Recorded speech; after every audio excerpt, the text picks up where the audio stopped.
could we predict the probability of an item selling? And then could we calculate the cost of selling that item so we could then work out the return on investment?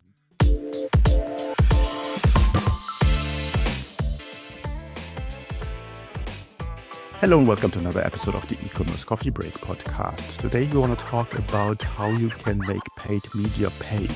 Now, paid media was a bit of a pain in the neck in the past because a lot of manual things you need to do, not things you need to learn, algorithms changing all the time. Now, with AI around for quite a while now, things have changed quite a bit. And we want to dive into this topic. And with me on the show, I have Drew Smith. He's the co-founder of upp.ai. And he has a big background when it comes there, and they're helping a lot of merchants with their strategy when it comes to paid marketing. So I want to welcome to the show. Hi, Drew. How are you today? Hi. Thank you for having me. Really excited to be here. Yeah, looking forward to the chat. Drew, what are the biggest challenges retailers face today when it comes to managing paid media campaigns? Oh, that's a big topic. I think there's quite a few challenges. I mean, if you look at it from their interaction from the consumer side, first of all, you've got more channels than ever. So you've got platforms like Google, and you've got Bing, and then you've got social media platforms like Meta and Instagram and TikTok, and then you've got marketplaces like Amazon, and they're all competing for the audience, and they're all competing against one another.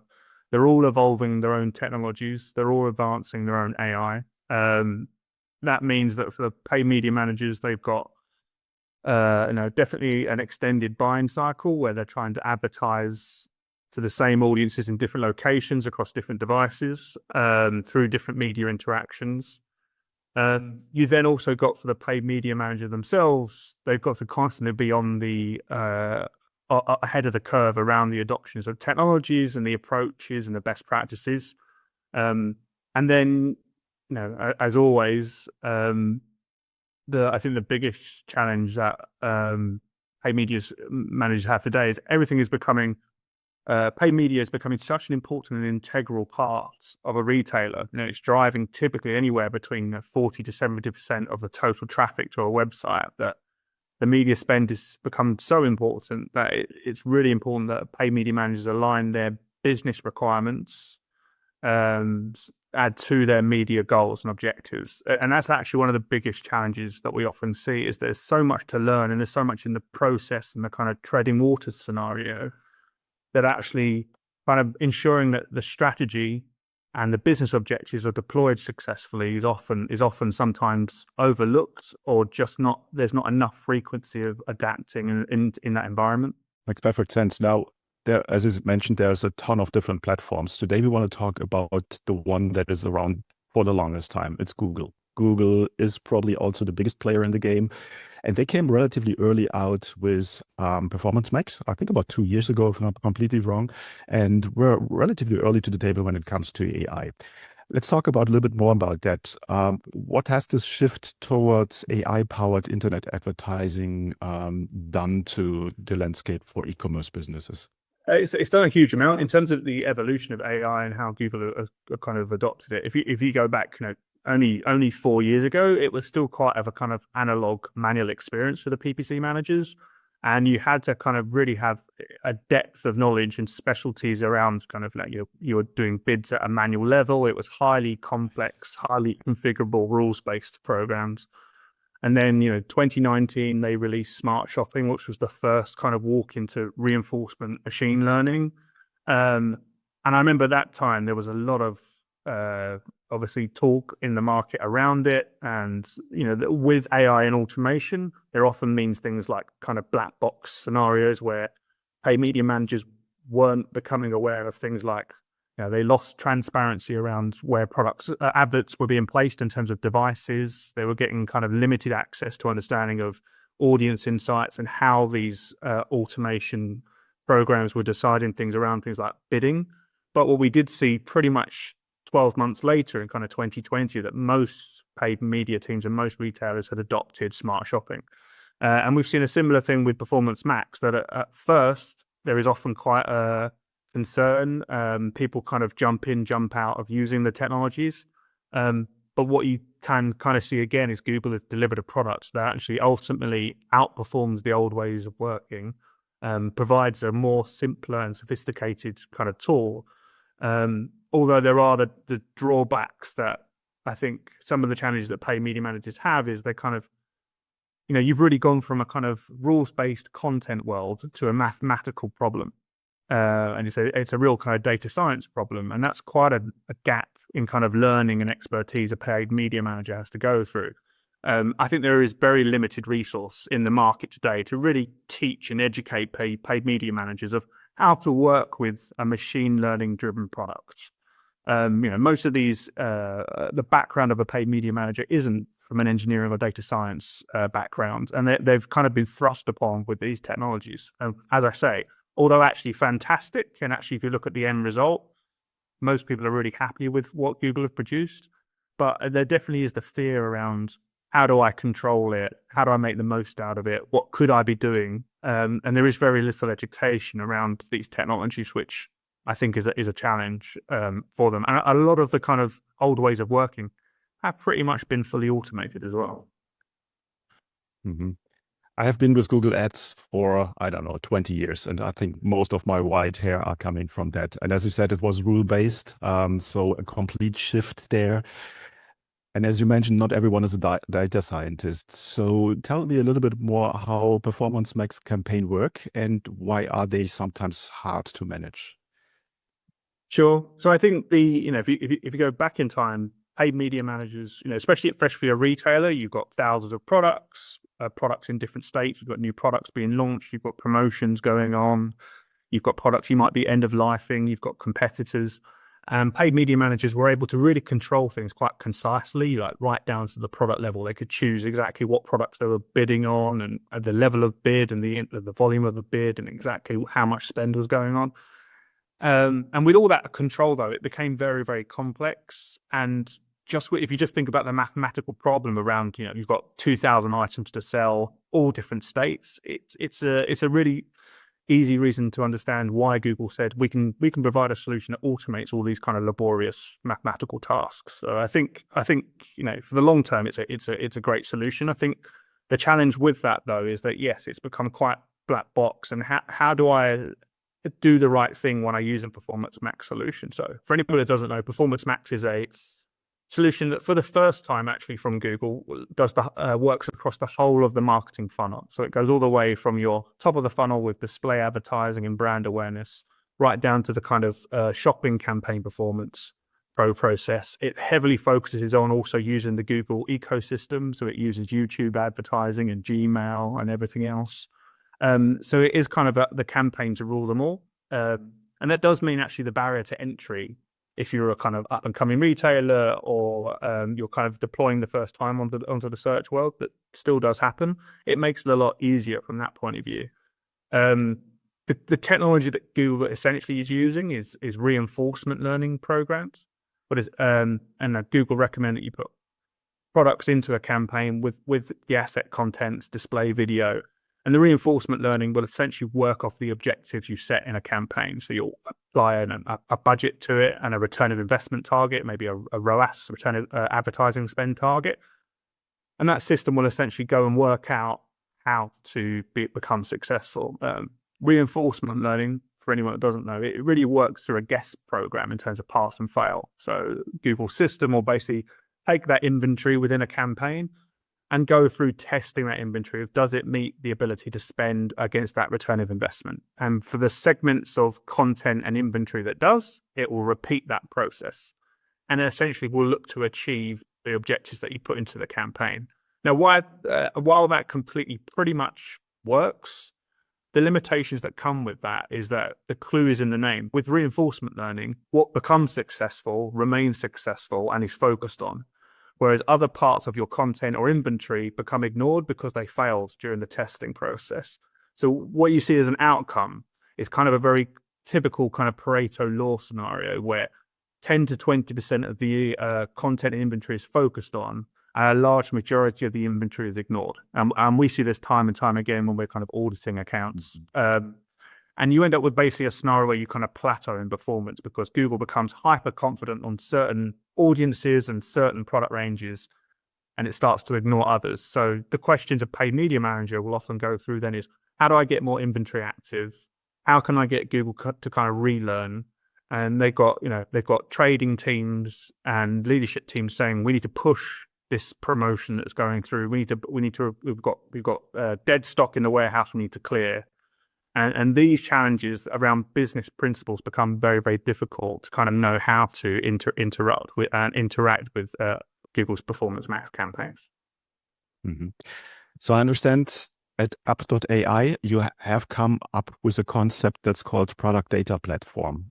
Tell me what it is and how it basically addresses the technology. How does it address all the challenges that you just mentioned? Through our learning, and as we saw kind of Google develop these technologies, I think the really kind of simple analogy to think about it is the platform like Google is the best customer data platform in the world. It's the best CDP. We are constantly, all of us, training those algorithms, and it's getting smarter and smarter. And also, with everything that's going on around GDPR and consent mode, audience data is becoming more and more difficult actually for most retailers to obtain from the platforms. So we kind of see the shift that, the last 15 years, it's all been around audience data with ad tech and marketing. And there's some great technology to do that. And it makes complete sense why you would put the customer at the center of the universe when making decisions. But what we could see was kind of, okay, well, the platforms are really going to own that space and they're doing a great job. But how could you impart other data sets? And were there other data sets that were kind of being ignored? And we thought about it around, well, what about product data? Product data is fascinating because one, it's unique to the retailer. It's actually highly active. If you think about a retailer, and a purchase cycle, you might have a customer buy, if you're lucky, kind of 6 times a year. That's not actually many interactions with your business. But inventory and product data is constantly active. You're changing prices, you've got different stock levels, you've got sales volumes changing, and you can kind of see that activity all of the time. So that was really interesting. So the first question that we actually asked ourselves is, could we predict the probability of an item selling? And then could we calculate the cost of selling that item so we could then work out the return of investment? And by understanding that, what we were able to do is actually look at kind of bringing the concepts of a customer data platform into the product world and create a product data platform. And that's essentially what Up is. It's a product data platform that works out how often is a product going to sell, what's the cost of selling it, and what will my return be? And by understanding that, what we could basically do is use all of the great technology that Google's using in Performance Max because it's fantastic, but also bring in this other data set that Google largely doesn't understand around not only what's going on in the media world and what's going on in the Google landscape, but also what's going on in the e-commerce world and what's going on in the commerce world. And by bringing inventory data and performance data alongside customer data, it's kind of a marriage made in heaven from that point of view. Okay, that sounds for me like there is a lot of data points that you have to process to get this match right, to show the right product in the right moment to the right customer. How much of kind of a learning curve is there for your clients, or basically for the system, to learn the client's SKUs, products, and the media strategy? How long does it take? Sure. I mean, so with all of these AI systems, the crucial thing is data. And for that reason, typically a customer that fits kind of perfect with Up, they need to be spending around £1 million a year or greater on a platform like Google. That's really because on the media world, spend kind of creates data for you. And you can then really start to see patterns in the behavior. In terms of actually the learning process, what's quite unique about Up, and because of the AI world, is the bigger the account, the bigger the data set, the quicker it is time to value. So an account spending greater than 2 million is seeing a return of investment typically in 14 days to 30 days very quickly. And then what we see is a smaller account will take slightly longer. Okay, that's very quick. Who's your perfect contact in the corporate world to talk to? Is it a media manager? Is it the marketing department? Is it a data scientist? To whom do you usually speak to? Yeah, typically we're talking to chief marketing officers, so CMOs, head of paid media teams, paid media managers, also sometimes CEOs, because paid media has become such a crucial thing for most retailers. We're often talking to quite senior stakeholders within those businesses, and they're often, to our surprise, they have a great level of knowledge. Actually, the senior leadership team, it's not uncommon that a CEO will really understand the latest trends in Google and paid media. So it's kind of typically quite a top of mind, and people really understand the ins and outs of it. Yeah, I think that has to do what you mentioned before. It's pay to play. Most traffic is unfortunately paid nowadays. So I think you need to have a mindset and a bit of experience on how that works. Who's your perfect customer? Are there specific industries or niches that you work more with than others? In terms of verticals, we pretty much work with all verticals. So from any kind of vertical of retail, from sports to health and fashion and electronics and home and garden. So we're quite broad in that sense. We're even kind of looking outside of physical product into things like holidays and travel and that sort of thing. But to work and really get the benefit out of it, you need a fairly large inventory, so multiple thousands of SKUs, and our largest customers have multi-millions of SKUs. Like I said before, you really kind of want to be spending a few £1 million a year to really get the benefit of that. Because what we're really saying at that point is there's so much data to go and analyze.